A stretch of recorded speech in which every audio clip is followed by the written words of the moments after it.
여자는 참 신기한 존재다. 겉으로는 다정하고 따뜻해 보이지만 어떤 순간엔 전혀 다른 얼굴을 드러낸다. 나는 평생 수많은 사람을 만나고 수만 명의 직원을 거느리며 한 가지를 깨달았다. 사람의 본성은 위기나 피곤할 때 단 한마디 말 속에서 드러난다. 현장에서 70년을 살았다. 맨발로 시멘트 바닥을 밟고 비를 맞으며 공사장을 돌았다. 흙을 손으로 만지며 배운 건 기술이 아니라 사람의 마음이었다. 사람을 믿는 건 쉽다. 그러나 끝까지 믿을 수 있는 사람을 찾는 건 평생의 숙제였다. 처음 현대를 세우던 시절 나는 하루에도 수십 명과 손을 잡았다. 모두가 웃으며 악수했지만 그중 절반은 뒤에서 계약서를 찢었다. 그때 알았다. 사람을 보는 눈이 사업의 절반이다. 기계를 다루는 기술보다 어려운 게 사람의 마음이었다. 세상에는 겉으로는 착한 척, 배려하는 척 하지만 속으로는 남을 깎아내리는 이들이 있다. 그런 사람은 언젠가 반드시 당신의 등을 친다. 그래서 나는 늘 말했다. 공장에는 설계도가 있고 인생에는 사람의 마음이 설계도다. 마음이 탁하면 아무리 똑똑해도 결국 관계가 무너진다. 돈보다 무서운 건 신뢰의 붕괴였다. 신뢰는 돌처럼 단단하지 않다. 매일의 말, 행동, 태도 속에서 조금씩 금이 가고 조용히 무너진다. 나는 평생 그 금을 막는 법을 배우며 살았다. 사람을 믿지 않으면 일도 삶도 함께 할 수 없었다. 하지만 아무나 믿으면 결국 인생이 무너진다. 그 경계선을 구분하는 눈, 그게 바로 사람 보는 눈이다. 오늘 내가 하려는 이야기는 단순히 여자나 남자에 대한 게 아니다. 가정이든 회사든 누구를 곁에 두느냐가 인생의 방향을 바꾼다. 나는 내 삶의 모든 현장에서 그걸 똑똑히 봤다. 어떤 이는 작은 거짓말 하나로 신뢰를 무너뜨리고 어떤 이는 한마디 감사로 관계를 지켜냈다. 그래서 나는 평생 사람을 평가할 때 외모나 학벌을 보지 않았다. 나는 그가 피곤할 때 어떤 말을 하는가, 그가 실수했을 때 어떤 태도를 보이는가, 남의 뒷얘기를 어떻게 하는가를 봤다. 그 순간에 그 사람의 진짜 얼굴이 드러난다. 오늘 나는 그 수많은 경험 속에서 얻은 결론을 들려주려 한다. 절대 가까이 하면 안 되는 마음이 탁한 사람 8부류. 그 이야기는 단지 타인을 판단하기 위한 게 아니다. 그건 우리가 스스로 닮아서는 안 될 모습이기도 하다. 끝까지 보면 당신은 신뢰를 잃는 사람과 평생 함께할 사람을 구분할 수 있을 것이다. 이건 사업보다 돈보다 값진 기술이다. 나는 평생 사람을 수천 명 넘게 만나며 한 가지 확신을 얻었다. 겉으로 아무리 단정하고 교양 있어 보여도 가족을 험담하는 사람은 절대 믿지 말라. 그 말은 나의 경험에서 비롯된 것이다. 울산 조선소를 막 세우던 시절이었다. 현장은 늘 바빴고 하루에도 수십 명의 직원이 내 앞을 오갔다. 어느 날 점심시간에 식당을 지나가다가 우연히 한 여직원의 대화를 들었다. 우리 남편은 정말 한심해요. 하는 일마다 틀리고 성격도 별로예요. 그녀는 웃으며 이야기하고 있었지만 그 말 한 줄이 내 마음에 남았다. 나는 그때 속으로 메모했다. 이 사람은 언젠가 회사를 떠나겠구나. 며칠 뒤 정말 일이 터졌다. 보고서 착오로 큰 문제가 생겼는데 그녀는 곧바로 말했다. 그건 제 잘못이 아니라 팀장님이 제대로 안 알려주셨어요. 그 순간 나는 확신했다. 가족을 함부로 말하던 사람은 결국 동료도 그렇게 말한다. 가까운 사람을 비난하는 입은 언제든 당신의 이름도 비난할 입이 된다. 나는 어릴 적부터 어머니께 이런 말을 자주 들었다. 주영아, 남편이나 자식 흉을 밖에서 보는 여자는 언젠가 내 흉도 본다. 그 말이 내 평생의 기준이 되었다. 사람의 품격은 자신과 가장 가까운 이를 대하는 태도에서 드러난다. 누구나 가족에게 실망할 때가 있다. 짜증이 나기도 하고 후회스러운 일도 생긴다. 하지만 그 감정을 밖으로 흘리는 사람과 마음속에서 다스리는 사람은 완전히 다르다. 나는 현장에서 그 차이를 수도 없이 봤다. 한쪽은 관계를 세우고 한쪽은 관계를 무너뜨렸다. 누군가는 가족 이야기를 할 때 우리 남편이 부족하지만 늘 응원해줘요 라고 말한다. 또 어떤 이는 우리 아들이 서툴지만 포기하지 않아서 대견해요 라고 말한다. 이런 사람은 어려움 속에서도 팀을 버리지 않는다. 감사로 말하는 사람은 끝까지 책임감이 있다. 반대로 가족을 탓하고 시댁을 욕하고 세상을 원망하는 사람은 늘 누군가를 탓한다. 그들의 말에는 희망보다 불만이 더 많고 스스로를 피해자로 만든다. 그런 사람 곁에서는 절대 신뢰가 자라지 않는다. 가장 가까운 사람을 험담하는 사람은 결국 모든 관계를 깎아내린다. 그건 시간이 지나면 반드시 드러난다. 나는 젊은 직원들에게 늘 말했다. 사람을 알고 싶다면 그 사람의 가족 이야기를 들어라. 그 말투, 표정, 단어의 온도 속에 그 사람의 인격이 숨어 있다. 정말 훌륭한 사람은 가족을 말할 때 불만이 아니라 감사로 말한다. 그 감사가 쌓여서 결국 신뢰가 된다. 어떤 이는 이렇게 말한다. 사장님, 저는 가족이랑 사이가 별로 좋지 않아요. 그래도 열심히 일하잖아요. 나는 고개를 끄덕이며 말했다. 그럴 수 있다. 하지만 가족을 험담하는 건 자기 마음을 더 탁하게 만든다. 말은 마음의 거울이다. 가족을 향해 쏟은 말의 방향이 결국 자신의 인생 방향이 된다. 나는 지금도 생각한다. 가족을 향한 말이 그 사람의 품격이다. 가족을 깎아내리는 사람은 인생을 깎아내리는 사람이다. 반대로 가족을 존중하는 사람은 세상 누구 앞에서도 품위를 지킨다. 그래서 나는 오늘도 직원들에게 이렇게 말한다. 오늘 하루 가족에게 고맙다고 말해봤나? 그 한마디가 네 삶의 관계를 바꿀 거다. 내 인생에서 수많은 성공과 실패를 겪었지만 사람에 대한 신뢰가 무너지는 순간은 언제나 비슷했다. 가장 가까운 일을 함부로 말하는 입에서 시작됐다. 작은 험담이 거짓으로 이어지고 거짓이 배신으로 바뀌고 결국 관계 전체가 무너졌다. 나는 그 과정을 수도 없이 봤다. 그래서 지금도 누군가를 처음 만날 때 나는 화려한 말보다 그 사람의 가족에 대한 태도를 본다. 그 말 한 줄이면 충분하다. 그가 어떤 인생을 살고 있는지, 앞으로 어떤 사람이 될지 나는 평생 현장에서 사람을 보며 느꼈다. 거짓말을 가볍게 하는 사람은 결국 신뢰의 무게를 모른다. 그들은 처음엔 아무 일 아닌 듯 말한다.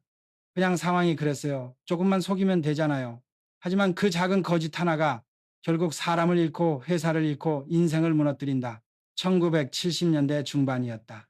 현대건설이 급격히 성장하던 시절, 나는 매일 새벽 공장을 돌며 직원들을 챙겼다. 그때 한 여직원이 있었다. 밝고 싹싹해서 다들 좋아했다. 그러나 나는 언젠가부터 그녀의 말이 이상하게 들렸다. 회의 자료를 늦게 내놓고는 택배가 늦었어요. 현장 점검에 빠지고는 몸이 안 좋아서요. 말은 그럴듯했지만 묘하게 현실과 맞지 않았다. 며칠 뒤 나는 조용히 불러 물었다. 자네 정말 몸이 아팠나? 장들이 그녀는 잠시 머뭇거리더니 웃으며 말했다. 사장님, 솔직히 그날은 좀 놀고 싶었어요. 그 대답을 듣는 순간 나는 속으로 고개를 저었다. 거짓을 쉽게 말하는 사람은 결국 신뢰를 쉽게 버린다. 나는 젊었을 때부터 정직함을 가장 큰 자산으로 여겼다. 가난했던 시절 쌀가게를 할 때 손님이 이거 덜 담은 거 아니에요? 라며 의심을 한 적이 있었다. 그때 나는 바로 쌀자루를 다시 열고 무게를 재보였다. 결과는 딱 맞았다. 하지만 그 정직함 하나로 단골이 생겼다. 그때 알았다. 신뢰는 말로 쌓는 게 아니라 행동으로 쌓는 것이라는 걸. 반대로 거짓말이 습관이 된 사람은 다르다. 그들은 현실을 피하려고 거짓을 쓴다. 오늘만 모면하려고, 지금만 넘기려고 그렇게 스스로를 속인다. 그러다 어느 날 거짓말이 자기 삶의 일부가 되어버린다. 진실보다 변명이 먼저 나오는 사람, 나는 그런 사람을 수도 없이 봤다. 현장은 콘크리트와 같다. 한 번 거짓이 섞이면 언젠가 반드시 갈라진다. 작은 균열은 눈에 띄지 않지만 시간이 지나면 그 금은 전체를 무너뜨린다. 거짓도 똑같다. 아무도 모를 거라 생각하지만 결국 드러난다. 신뢰는 한번 금이 가면 다시는 원래의 강도로 돌아오지 않는다. 나는 직원들에게 늘 말했다. 거짓은 눈앞을 가릴 뿐 결코 인생을 바꾸지 못한다. 어떤 사람들은 이렇게 말한다. 이건 거짓이라기보다 상황이 그랬던 거예요. 그 말이 바로 위험하다. 자신의 거짓을 합리화하는 순간 이미 진실로부터 멀어져 있다. 그 한 문장이 조직의 신뢰를 그리고 자신의 인생을 무너뜨린다. 우리가 해외 현장에 진출했을 때 현대가 신뢰를 얻은 이유는 단 하나였다. 한국의 현대는 약속을 지킨다. 은행도 정부도 고객도 우리를 믿었다. 그 믿음을 만든 건 화려한 언변이 아니라 핑계를 대지 않는 태도였다. 나는 지금도 기억한다. 한 번은 폭우가 쏟아지는 날이었다. 철근 납품이 늦어지자 거래처는 비가 와서요 라고 했다. 하지만 나는 비를 맞으며 직접 트럭을 몰고 공사장으로 향했다. 그날 나는 깨달았다. 진심은 날씨보다 강하다. 약속을 지키는 사람은 어떤 상황에서도 변명을 만들지 않는다. 정직은 하루 만에 만들어지지 않는다. 작은 진실들이 쌓여 큰 신뢰가 된다. 거짓은 그 반대다. 작은 거짓 하나가 결국 모든 것을 잃게 만든다. 나는 지금도 젊은 사람들에게 이렇게 묻는다. 오늘 하루 불편하더라도 솔직하게 말해봤나? 그게 네 신뢰의 시작이다. 세상은 정직한 사람을 잠시 이용할 수는 있어도 끝내는 그 사람에게 돌아간다. 거짓을 품은 사람은 결국 거짓 속에서 무너지고 진실을 품은 사람은 진실을 위해서 다시 선다. 내가 평생 사업을 하며 느낀 게 있다. 돈은 참 묘한 것이다. 사람의 진심을 가장 정확히 드러내는 거울이자 신뢰를 시험하는 가장 냉정한 도구다. 돈 앞에서 사람의 본심은 감출 수 없다. 말로는 아무리 착한 척을 해도 계산대 앞에서는 그 마음이 드러난다. 나는 평생 수많은 사람을 만났지만 정말 무서운 사람은 돈 앞에서 작아지는 사람이었다. 1970년대 말 현대건설의 자금 사정을 직접 챙기던 시절이었다. 회계 담당 여직원 한 명이 있었다. 평소엔 꼼꼼하고 성실해서 신뢰하던 인물이었다. 그런데 어느 날 택시 영수증 몇 장이 내 눈에 들어왔다. 같은 거리를 여러 번 다녀왔다고 적혀 있었고 금액도 실제보다 높았다. 나는 아무 말 없이 일주일을 더 지켜봤다. 그런데 또 비슷한 영수증이 올라왔다. 그때 나는 조용히 그녀를 불렀다. 자네, 이 금액이 실제와 다른데 이유가 있나? 그녀는 잠시 머뭇거리다 이렇게 말했다. 작은 금액이라 괜찮을 줄 알았습니다. 나는 그 순간 단호하게 말했다. 작은 금액이라고 마음이 편하다면 큰 돈이 오가면 양심도 판다. 그날 이후 나는 확신했다. 돈에 지저분한 사람은 결국 마음까지 지저분해진다. 돈은 단순한 숫자가 아니다. 그건 그 사람의 양심의 크기를 비추는 거울이다. 나는 어릴 때부터 어머니께 이런 말을 들었다. 주영아, 돈이 부족해도 마음만은 깨끗해야 한다. 그 말이 내 인생의 원칙이 되었다. 그래서 나는 회사에서도 현장에서도 돈 문제만큼은 타협하지 않았다. 식사 자리에서도 마찬가지였다. 누가 계산할 때 슬쩍 빠지는 사람, 더치페이에서 100원이라도 덜 내려는 사람, 거스름돈이 더 나오면 모른 척하는 사람, 그런 사람은 절대 믿지 않았다. 그건 단순히 돈의 문제가 아니었다. 그 사람의 습관이 신뢰를 무너뜨리는 씨앗이었다. 돈을 대하는 태도는 결국 인생을 대하는 태도다. 한 번은 해외 현장에서 일어난 일이다. 현지 직원 한 명이 장비 구입 영수증을 조작했다. 한 번은 실수였습니다라며 웃어 넘겼지만 두 번째에는 수천만 원의 손실로 이어졌다. 작은 부정이 결국 회사를 무너뜨린 것이다. 그때 나는 직원들을 모아놓고 이렇게 말했다. 돈은 정직한 사람에게 복이 되고 거짓된 사람에게 독이 된다. 사람은 누구나 돈을 좋아한다. 하지만 문제는 돈을 어떻게 다루느냐에 있다. 정직한 사람은 돈을 도구로 쓰지만 지저분한 사람은 돈에 끌려다닌다. 나는 늘 강조했다. 돈을 정확히 다루는 건 능력이 아니라 인격이다. 단 한 푼이라도 속이면 그건 단순한 실수가 아니라 신뢰의 무덤을 파는 일이다. 진짜로 돈에 깨끗한 사람은 다르다. 자신이 쏜 밥을 자랑하지 않고 받은 도움에는 반드시 표시를 남긴다. 그런 사람은 인간관계도 깔끔하다. 하지만 돈에 욕심이 있는 사람은 항상 누군가를 이용하려 한다. 결국 그런 사람은 모든 관계에서 손해를 본다. 나는 지금도 젊은이들에게 이렇게 묻는다. 돈을 다룰 때 딱 1원이라도 양심을 속인 적 있나? 그 순간 마음 한구석이 찜찜했다면 그 감정을 잊지 말라고 말한다. 그 찜찜함이 바로 양심의 경고음이다. 돈 앞에서 깨끗하지 못한 사람은 결국 신뢰를 잃는다. 돈은 단지 통화가 아니라 마음의 온도를 재는 도구다. 당장은 아무 일 없는 것 같아도 그 한 번의 부정이 언젠가 모든 걸 무너뜨린다. 그래서 나는 말한다. 돈을 깨끗하게 다루는 사람이 결국 인생을 맑게 만든다. 나는 평생 사업을 하며 깨달았다. 입이 가벼운 사람은 신뢰를 가장 먼저 잃는다. 그들은 자신이 얼마나 큰 파문을 일으키는지도 모른 채 가볍게 말을 흘리고 다닌다. 비밀이란 단순한 정보가 아니다. 그건 누군가가 나를 믿고 맡긴 마음의 짐이다. 그런데 어떤 사람들은 그 짐의 무게를 모른다. 남이 준 신뢰를 가벼운 잡담으로 만들어버린다. 1970년대 후반이었다. 현대건설이 해외 수주를 준비하던 중요한 시기였다. 나는 소수의 간부들에게만 입찰 가격 전략을 공유했다. 그건 회사의 운명을 좌우할 만큼 민감한 정보였다. 그런데 일주일 뒤 경쟁사에서 이상하게도 우리의 제시 가격과 거의 같은 수치를 들고 나왔다. 나는 그 순간 직감했다. 누군가 입을 열었구나. 조용히 내부를 조사했다. 그리고 결국 한 여직원이 동료와의 대화 속에서 그 비밀을 흘린 사실을 알게 되었다. 그녀는 나중에 이렇게 말했다. 그냥 잡담이었어요. 누가 다른 사람에게 말할 줄 몰랐어요. 그때 나는 단호히 말했다. 그 한마디 잡담이 수백 명의 노력을 무너뜨렸어. 그날 이후 나는 더 이상 농담으로 비밀을 말하는 사람을 신뢰하지 않았다. 입이 가벼운 사람은 악의가 없어도 결국 가장 큰 피해를 만든다. 그들은 자신이 무슨 일을 하는지도 모른다. 그저 분위기에 휩쓸려 그거 알아요? 나만 아는 건데 하며 이야기를 풀어놓는다. 하지만 그렇게 신뢰는 무너진다.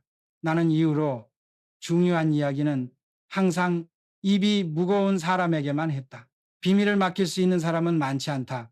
말보다 마음이 앞서는 사람, 이익보다 의리를 중시하는 사람, 그런 사람에게만 진심을 나눌 수 있다. 반대로 입이 가벼운 사람은 늘 어딘가 들떠 있다. 자기가 아는 정보를 특권처럼 휘두르며 사람들의 관심을 얻으려 한다. 그들은 다른 사람의 비밀을 말하면서 자신이 중심에 있다고 착각한다. 하지만 결국 사람들은 그런 일을 피하게 된다. 저 사람한테 말하면 다 새. 그 한마디로 관계는 끝이다. 나는 직원들에게 자주 말했다. 비밀을 말하지 않는 것도 능력이다. 말을 아낄 줄 모르면 기회를 잃는다. 어떤 사람은 이렇게 말한다. 저는 그냥 솔직해서 그래요. 게르는 하지만 솔직함과 무책임한 말은 다르다. 솔직한 사람은 사실을 말하지만 무책임한 사람은 감정을 내뱉는다. 입이 가벼운 사람은 결국 자신도 모르게 사람들의 신뢰에서 멀어진다. 그들은 남의 이야기를 하며 즐거워하지만 정작 자신에 대한 신뢰는 점점 사라지고 있는 줄 모른다.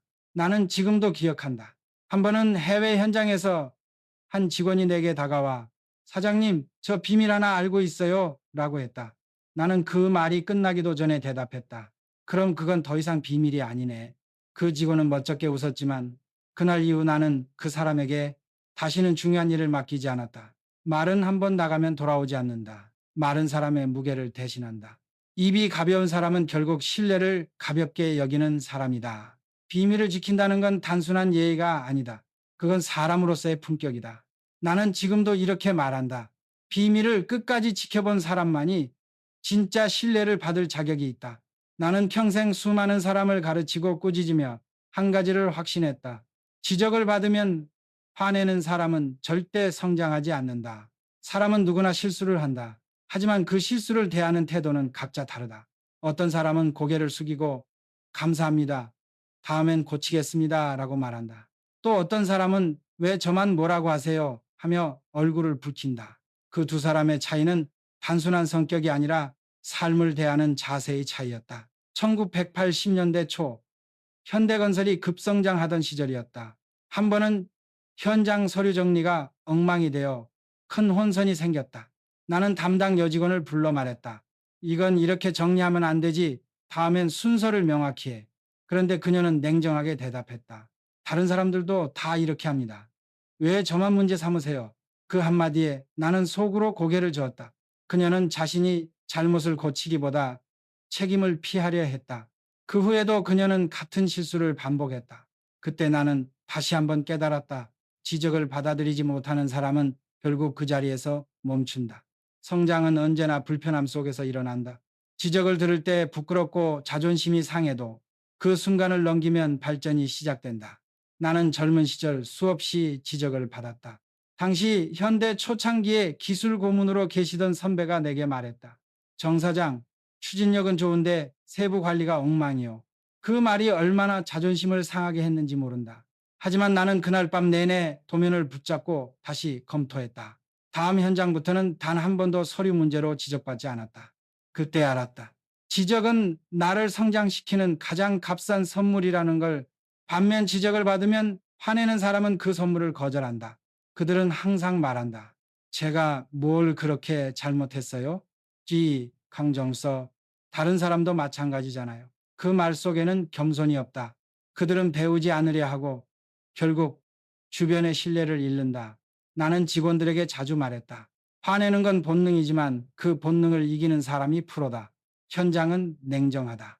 감정으로 일하면 반드시 사고가 난다. 지적을 들었을 때 감정을 앞세우면 그 순간 배움의 문이 닫힌다. 진짜 강한 사람은 지적을 들을 때 웃을 수 있는 사람이다. 그건 단순한 예의가 아니라 자신을 더 단단하게 만드는 훈련이다. 그리고 무엇보다 중요한 건 지적을 하는 사람의 마음을 이해하는 것이다. 나도 사람이다. 굳이 불편한 말을 하고 싶지 않다. 그럼에도 누군가를 지적한다는 건 아직 그 사람을 포기하지 않았다는 뜻이다. 나는 그래서 직원들에게 이렇게 말했다. 지적받을 때 화내지 마라. 그건 누군가가 널 여전히 믿고 있다는 증거다. 나는 수많은 현장을 돌며 이런 장면을 많이 봤다. 어떤 사람은 지적을 들으면 얼굴이 굽고 어떤 사람은 고개를 끄덕이며 웃었다. 세월이 지나면 결과는 명확했다. 웃던 사람은 승진했고 화내던 사람은 사라졌다. 나는 오늘도 내 후배들에게 말한다. 화를 참으면 발전이 남고 화를 내면 후회가 남는다. 결국 성장과 실패의 갈림길은 기술이 아니라 태도다. 배움의 문을 닫는 건 타인의 말이 아니라 그 말을 받아들이지 못한 내 자존심이다. 지적은 나를 향한 공격이 아니다. 그건 세상이 나에게 보내는 성장의 신호다. 그 신호를 무시한 사람은 평생 제자리에서 돈다. 하지만 그 신호를 받아들인 사람은 끝내 남들과 다른 길을 걷게 된다. 나는 평생 사람을 눈으로만 보지 않았다. 그 사람 곁에 있을 때 내 마음이 어떤지 그것을 봤다. 편안한가 아니면 괜히 불안한가. 그 감정은 이상할 만큼 정확했다. 좋은 사람 곁에서는 마음이 가볍고 나쁜 사람 곁에서는 이유 없이 피로해진다. 1985년 현대건설의 한 현장에서 그런 일을 겪었다. 그 시절 나는 거의 매일 공사장을 돌며 직원들을 챙겼다. 그중 한 여직원이 있었다. 늘 밝고 다정했다. 나를 볼 때마다 사장님, 요즘 너무 무리하시는 것 같아요. 건강 괜찮으세요? 그녀의 말은 언제나 부드러웠다. 그런데 이상하게 그녀와 대화를 나누고 나면 마음 한구석이 무겁게 가라앉았다. 며칠 뒤 이유를 알게 됐다. 그녀가 내 뒤에서 이렇게 말하고 다녔다는 것이다. 사장님, 요즘 얼굴이 안 좋아요. 혹시 무슨 일 있으신 거 아닐까요? 처음엔 단순한 걱정처럼 들리지만 그 말은 곧 정주영이 위태롭다는 소문으로 번졌다. 협력업체와 직원들 사이에 불안이 퍼졌다. 그때 나는 뼈저리게 느꼈다. 불안을 퍼뜨리는 사람은 아무리 겉으로 친절해도 결국 독이 된다. 그들은 일부러 그런 게 아닐 수도 있다. 하지만 마음속 불안과 의심을 자신도 모르게 주변으로 옮긴다. 그들의 말투에는 공통점이 있다. 첫째, 늘 걱정하는 척한다. 괜찮으세요? 그 일은 너무 위험하지 않아요? 그 말끝마다 걱정이 붙는다. 하지만 그건 진짜 걱정이 아니라 상대의 마음에 불안을 심는 말이다. 둘째, 긍정적인 이야기보다 부정적인 이야기를 더 좋아한다. 누군가 잘 되면 그래도 그 뒤에 많이 힘들었대요. 누군가 승진하면 그 자리 오래 못 버틸걸요. 그 말은 작은 칼처럼 사람의 마음을 찌른다. 셋째, 진짜로 도와주지 않는다. 불안을 만들기만 하고 해결책은 없다. 진심으로 걱정하는 사람은 이렇게 말한다. 괜찮아요. 내가 도와줄게요. 하지만 불안을 주는 사람은 항상 어쩌죠로 끝낸다. 그 말에는 책임이 없다. 현장은 본래 힘들고 위험한 곳이다. 그런데 옆에서 불안을 만드는 사람이 있으면 사고는 반드시 일어난다. 불안은 눈에 보이지 않지만 사람의 집중력과 의욕을 서서히 무너뜨린다. 나는 그때부터 결심했다. 진짜 좋은 사람은 너를 불안하게 하지 않는다. 그 옆에 있으면 마음이 편해야 한다. 그 편안함이 곧 신뢰다. 어머니는 생전에 늘 이런 말씀을 하셨다. 말로 걱정하는 사람보다 손으로 도와주는 사람이 진짜야. 그 한마디가 내 평생의 기준이 되었다. 나는 수많은 회의와 협상 자리에서 이 원칙으로 사람을 구별했다. 겉으로 웃으며 걱정하는 사람보다 조용히 자료를 챙기고 문제를 해결하는 사람을 믿었다. 불안은 전염된다. 한 사람이 퍼뜨린 의심이 10명의 마음을 흔들고 결국 100명의 관계를 깨뜨린다. 그래서 나는 지금도 직원들에게 말한다. 너의 말 한마디가 현장의 온도를 바꾼다. 함께 있으면 마음이 편한 사람. 그 사람은 주변의 공기를 따뜻하게 만든다. 하지만 불안을 퍼뜨리는 사람 곁에 오래 있으면 당신의 마음도 결국 무너진다. 사람의 말에는 온도가 있다. 그 온기가 따뜻한가 차가운가 그걸 느껴보면 된다. 좋은 사람은 당신을 불안하게 하지 않는다. 그 옆에 있으면 숨이 고르고 마음이 가벼워진다. 그게 신뢰의 증거다. 나는 평생 수많은 사람을 보며 한 가지 법칙을 배웠다. 약한 사람에게 강한 사람은 언젠가 더 강한 세상 앞에서 무너진다. 그건 시간이 지나면 반드시 드러나는 진리였다. 1970년대 초 현대건설이 급성장하던 시절이었다. 직원 수가 수천 명에 이르렀고 현장의 분위기 하나가 회사 전체를 바꿨다. 그때 나는 한 여직원을 눈여겨보았다. 윗사람에게는 항상 밝게 웃으며 사장님 수고 많으십니다 라고 인사했다. 그러나 막내 사원이나 청소 아주머니에게는 말투가 달랐다. 이런 것도 제대로 못해요? 빨리 치워요. 사장님 오시잖아요. 나는 그 모습을 보고 속으로 생각했다. 저 사람은 언젠가 스스로를 무너뜨리겠구나. 그리고 예상은 틀리지 않았다. 그녀는 일은 잘했지만 사람들의 신뢰를 잃었고 오래가지 못했다. 나는 그때 더욱 확신했다. 진짜 품격은 힘이 없는 사람을 어떻게 대하느냐에서 드러난다. 현장에서 일하는 기술자, 청소부, 경비 아저씨, 그분들이 없으면 공사도 회사도 존재할 수 없다. 그런데 어떤 사람들은 그걸 모른다. 나는 직원이니까. 나는 윗사람이니까. 이런 생각이 쌓이면 결국 교만이 된다. 내 아내는 생전에 이런 말을 자주 했다. 사람의 크기는 말투에서 보인다. 어려운 사람에게 따뜻하게 말할 줄 아는 사람이 진짜 품격 있는 사람이다. 그 말이 지금도 내 귀에 남아있다. 그래서 나는 직원들에게 늘 말했다. 누구에게든 같은 표정으로 인사할 수 있어야 한다. 한 번은 해외 현장에서 벌어진 일이다. 현지 노동자가 실수로 장비를 망가뜨렸다. 그때 한 여직원이 그를 향해 소리쳤다. 이 나라 사람들은 왜 이렇게 무책임해요? 그 순간 나는 바로 그녀를 불렀다. 지금 자네가 한 말 한 문장으로 우리 회사의 신뢰가 무너진다. 그녀는 아무 말도 하지 못했다. 그리고 그 일을 계기로 나는 그녀를 다른 부서로 옮겼다. 그 후 현장의 분위기가 완전히 달라졌다. 세상은 공평하다. 약한 사람을 함부로 대했던 사람은 언젠가 더 강한 사람 앞에서 똑같이 대우받는다. 그게 인생의 순리다. 힘은 권리가 아니다. 힘이 있다는 건 책임을 져야 한다는 뜻이다. 나는 젊은 시절부터 줄곧 그렇게 배웠다. 부하 직원에게 함부로 소리치지 말고 항상 먼저 인사하고 누가 보든 안 보든 같은 태도를 가져라. 그게 바로 인간의 기본이라고 믿었다. 나는 지금도 회의 때마다 묻는다.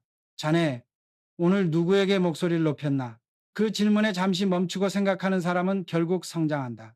왜냐하면 자기 목소리의 무게를 아는 사람은 마음의 힘을 아는 사람이기 때문이다. 현장은 냉정하지만 사람 사이에는 따뜻함이 필요하다. 그 따뜻함이 바로 신뢰의 시작이다. 아무리 능력이 뛰어나도 약자를 무시하는 사람 곁에는 사람이 남지 않는다. 그리고 결국 아무리 높은 자리에 올라도 혼자 남는 순간이 찾아온다. 나는 직원들에게 늘 이렇게 말했다. 힘이 있다는 건 남을 눌러야 한다는 뜻이 아니라 함께 일어설 수 있게 도와야 한다는 뜻이다. 그게 진짜 리더의 태도다. 약한 사람에게 따뜻할 줄 모르면 강한 사람에게도 인정받을 수 없다. 진짜 강한 사람은 힘이 없는 사람에게 미소를 줄 수 있는 사람이다. 그 한 미소가 그 사람의 인격을 보여준다. 나는 평생 수많은 사람을 보며 배웠다. 겉과 속이 다른 사람은 결국 자기 자신에게 속는다. 사람은 누구나 어느 정도 가면을 쓴다. 사회생활을 하다 보면 예의라는 이름으로 감정을 감추기도 한다. 그러나 속과 겉이 완전히 다른 사람은 차원이 다르다. 그들은 타인의 신뢰를 이용해 자신의 이익을 챙긴다. 1980년대 초였다. 현대건설이 국내에서 이름을 알리던 무렵 나는 본사에 한 여직원을 두었다. 항상 예의 바르고 보고서도 깔끔하게 정리했다. 윗사람에게는 늘 사장님 존경합니다 라며 공손했다. 그러나 내가 출장을 간 사이 그녀가 후배들에게 이렇게 말했다는 소식을 들었다. 정 사장님은 옛날식이에요. 요즘 세상엔 저런 리더십 안 통하죠. 그 말을 들었을 때 나는 웃었다. 왜냐하면 그런 사람의 본심은 시간이 지나면 반드시 드러나기 때문이다. 몇 달 뒤 그녀는 프로젝트에서 서류를 조작하다가 들켰다. 상사에게는 웃으며 신뢰를 말하던 사람이 뒤에서는 편법을 일삼고 있었다. 그날 이후 나는 확신했다. 사람은 연기로는 오래 버티지 못한다. 가면은 무겁고 진심은 가볍다. 무거운 걸 오래 쓰고 다니면 결국 얼굴에 흔적이 남는다. 나는 그래서 늘 말했다. 말보다 행동이 먼저인 사람을 믿어라. 정말 신뢰할 수 있는 사람은 보이지 않을 때도 같은 모습으로 일한다. 누가 보든 말든 같은 태도와 같은 마음으로 일하는 사람, 그게 진짜다.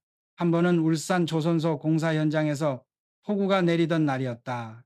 나는 직원들이 모두 퇴근했을 거라 생각했는데 한 여직원이 여전히 자리에 앉아 있었다. 아직 보고서가 덜 끝나서요. 그녀는 묵묵히 일하고 있었다.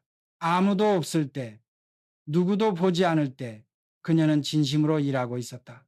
그런 사람이 바로 신뢰를 만드는 사람이다. 반대로 겉과 속이 다른 사람은 누가 보느냐에 따라 표정과 말이 달라진다. 상사 앞에서는 미소 짓고 동료 앞에서는 험담을 하고 칭찬할 때조차 계산이 섞여 있다. 그들의 친절은 사람을 위한 것이 아니라 자신의 이익을 위한 투자다. 나는 수없이 그런 사람들을 봤다. 그들은 언젠가는 반드시 실수를 했다. 왜냐하면 진심이 아니기 때문이다. 진심은 꾸미지 않아도 흐르고 거짓은 감춰도 새어나온다. 그 차이는 언젠가 눈에 보인다. 나는 직원들에게 자주 말했다. 진짜 신뢰는 뒤에서도 같은 얼굴을 가진 사람에게 생긴다. 가면을 쓴 친절보다 투박하지만 진심인 태도가 훨씬 오래 간다. 사람들은 처음엔 화려한 말에 속지만 시간이 지나면 결국 행동으로 판단한다. 말로는 누구나 멋질 수 있다. 하지만 아무도 보지 않는 곳에서 같은 모습을 지키는 건 진심이 있는 사람만 할 수 있는 일이다. 겉과 속이 다른 사람은 결국 자기 거짓에 무너진다. 타인을 속일 수는 있어도 세월과 양심은 속일 수 없다. 가면은 오래 쓸수록 무겁다. 결국 그 무게에 짓눌려 스스로 쓰러진다. 나는 지금도 후배들에게 이렇게 묻는다. 오늘 당신은 누구 앞에서만 웃고 있지 않나? 그 웃음이 진심이라면 당신은 이미 신뢰받을 준비가 된 사람이다. 나는 평생을 일터에서 보냈다. 쌀가게에서 시작해 현대를 세우기까지 수많은 사람을 믿었고 또 수많은 사람에게 배신도 당했다. 그러나 그 모든 경험 끝에 얻은 결론은 단 하나였다. 결국 인생을 만든 건 신뢰였다. 돈도 명예도 언젠가는 사라진다. 건물은 무너지고 기술은 낡는다. 하지만 사람과 사람 사이에 쌓인 신뢰는 시간이 흘러도 향기처럼 남는다. 나는 그것을 현장에서 직접 봤다. 한강변에 첫 공장을 지을 때 은행은 우리를 문전박대했다. 보증도 없고 자본도 없던 시절이었다. 그때 나를 도운 건 기술도 운도 아니었다. 한 사람의 믿음, 단 한 번의 신뢰였다. 그 믿음이 회사를 세우고 사람을 모으고 결국 현대를 만들었다.